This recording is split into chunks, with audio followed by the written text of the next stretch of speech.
여러분, 혹시 이런 상상 해보셨나요? 콘크리트 숲 한가운데 수십 층짜리 건물이 모두 나무로 지어져 있다면? 와우, 생각만 해도 뭔가 친환경적이고 마음이 편안해지지 않나요? 오늘은 바로 그런 꿈 같은 이야기, 나무와 공생하는 움직일 수 없는 집에 대해 이야기해 보려고 합니다. 자연의 소중함을 다시 한번 일깨워주는 아주 흥미로운 여정이 될 거예요. 최근 건축계는 친환경이라는 키워드에 푹 빠져 있습니다. 기후 변화가 심각해지면서 더 이상 콘크리트와 철강만 고집할 수는 없게 된 거죠.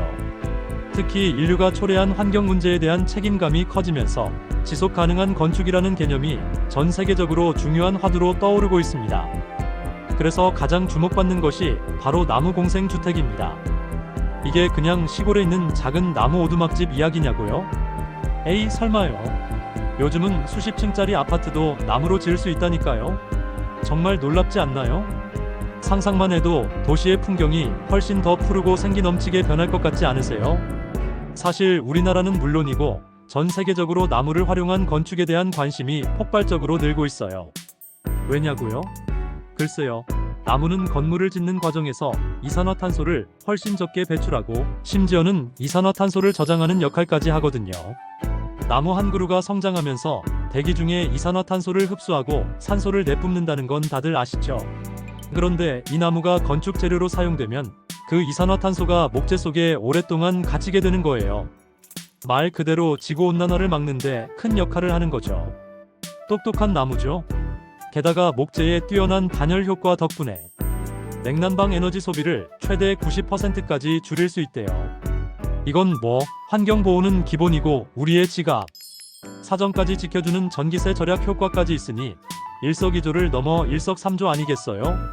이런 경제적, 환경적 이점들이 합쳐져 목조 건축은 단순한 트렌드를 넘어선 필연적인 선택으로 떠오르고 있습니다. 해외에서는 이미 고층 목조 건축이 활발하게 진행되고 있습니다. 캐나다에는 무려 18층 전체가 나무로 된 건물이 있다고 해요. 이 건물이 연간 줄이는 이산화탄소량이 무려 차량 500여 대가 내뿜는 양과 맞먹는다고 하니 그 효과가 정말 대단하죠. 이 건물이 지어지면서 주변 환경은 물론 도시의 미관까지 한층 더 아름답게 만들고 있다고 합니다.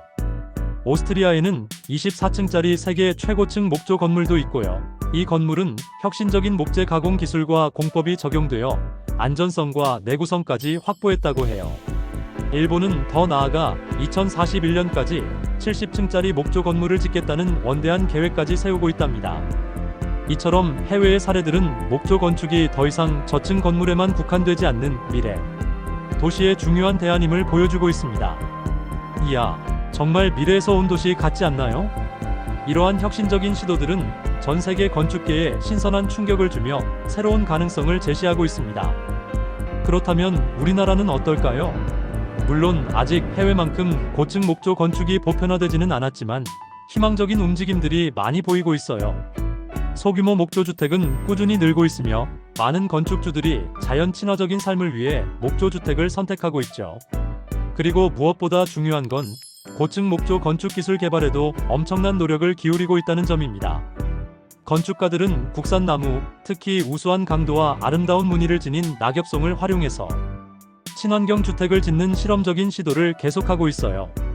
나무를 단순히 자재로 사용하는 것을 넘어 우리 땅에서 자란 나무로 우리 삶의 공간을 만드는 것에 큰 의미를 부여하고 있는 거죠.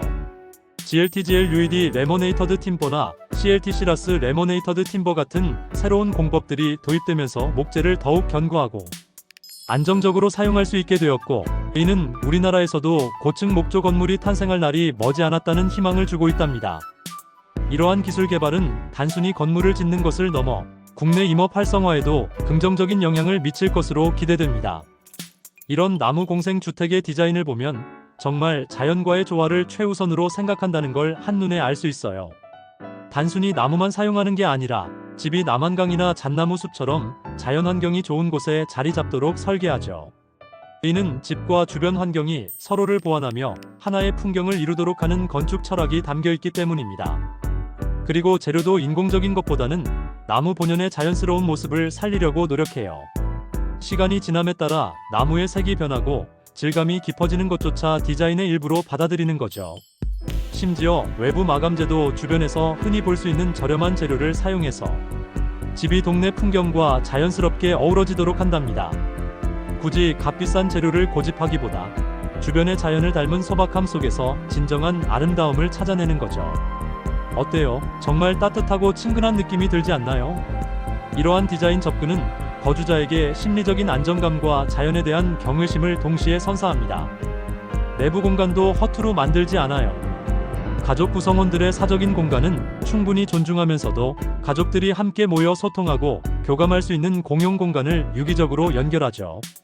예를 들어 거실과 주방을 개방형으로 설계하여 가족 간의 대화가 끊이지 않도록 하거나 서재나 놀이방을 다용도 공간으로 활용하여 필요에 따라 유연하게 쓸 수 있도록 합니다. 그리고 다용도 공간을 만들어서 실용성까지 놓치지 않는답니다. 게다가 햇빛을 조절하는 차양이나 자연 환기, 장치 같은 친환경 요소를 꼼꼼하게 설치해서 에너지 효율을 높이고 쾌적한 실내 환경을 유지하려고 노력해요. 여름에는 시원하고 겨울에는 따뜻한 사계절 내내 쾌적한 주거 환경을 제공하는 거죠. 집에 들어서는 순간 마치 숲속에 온 듯한 기분이 들 것 같지 않나요? 이러한 세심한 설계는 거주자의 건강은 물론 삶의 질까지 향상시키는 데 기여합니다. 물론 고층 목조 건물을 짓는 데는 아직 해결해야 할 과제들이 남아 있어요.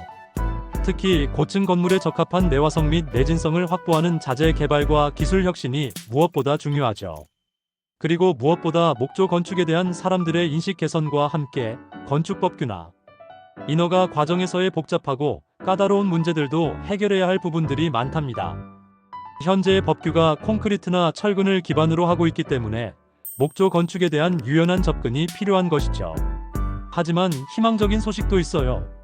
2022년에는 우리나라에서 10층 정도 되는 목조 아파트를 짓겠다는 계획도 있었거든요. 이러한 실증 사업은 목조 건축 기술의 안정성을 증명하고 일반 대중의 인식을 긍정적으로 변화시키는 중요한 계기가 될 것입니다. 이런 시도들이 계속된다면 머지않아 우리 주변에서도 나무로 된 멋진 고층 건물들을 만날 수 있을 거예요. 전문가들은 이러한 노력들이 쌓여 한국형 고층 목조 건축의 새로운 시대를 열 것으로 전망하고 있습니다. 건축가들은 단순히 건물을 짓는 것을 넘어서 지속적으로 실험하고 연구하면서 더 나은 주거 공간을 만들기 위해 애쓰고 있어요. 어떤 건축가는 자기 집을 아예 실험실 삼아서 새로운 아이디어를 적용해 보기도 한다고 해요. 자신의 집에서 직접 생활하면서 목재의 장단점을 파악하고 최적의 공간 구성과 친환경 요소를 찾아내려는 열정적인 노력이죠. 정말 멋지지 않나요? 이렇게 노력하는 건축가들 덕분에 우리는 안정감과 편안함을 주는 공간에서 자연과 더욱 가까워지는 삶을 살 수 있게 되는 거죠.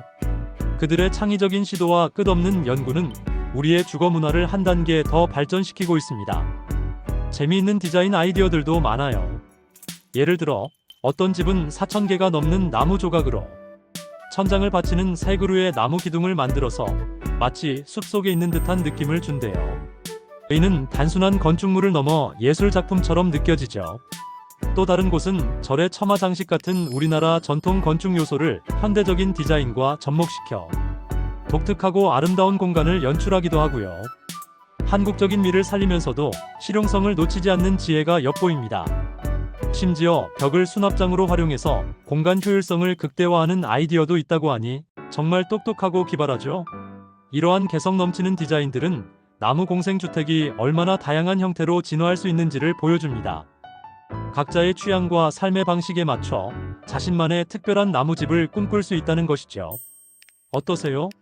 오늘은 움직일 수 없는 집, 바로 나무 공생주택에 대해 이야기해 보았는데요. 우리가 살고 있는 집이 단순히 거주 공간을 넘어 환경을 보호하고 자연과 함께 숨쉬는 공간이 될 수 있다는 사실이 정말 놀랍지 않나요? 나무가 주는 따뜻함과 편안함은 물론 환경까지 생각하는 착한 건축이 우리 삶 속에 더 깊이 스며들기를 기대해 봅니다. 이러한 변화들이 모여 우리 도시와 자연이 함께 건강하게 공존하는 미래를 만들 수 있을 거예요.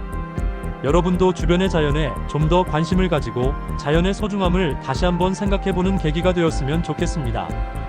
다음에도 더 흥미로운 이야기로 찾아올게요. 안녕!